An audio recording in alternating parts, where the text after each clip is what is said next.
If you suffer from plantar fasciitis, there's two things you'll want to know.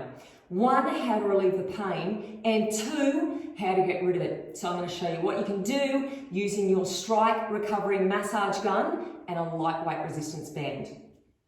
So first thing, make sure you have the precision point attachment on. That is so we can apply direct pressure into that fascia and stretch it right out.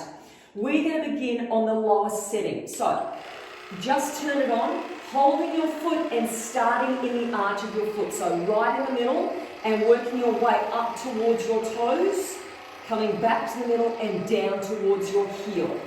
Once you've done that for about a minute, come back to the middle of your foot, and this time we're going across the fascia, up towards your toes, come back to the center, down towards your heel.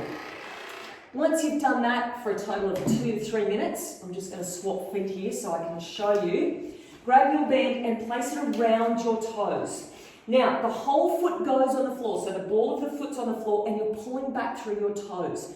That is so you're stretching through the sole of your foot and not your calf. If you lift your foot off the floor, you'll feel more of a stretch through your calf. So stretching out right through that fascia, hold it for 30 seconds to about a minute.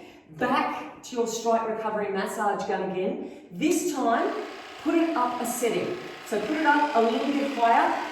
Same thing again with a little bit more pressure. Get right in towards the middle of the foot, up towards your toes, back towards your heel.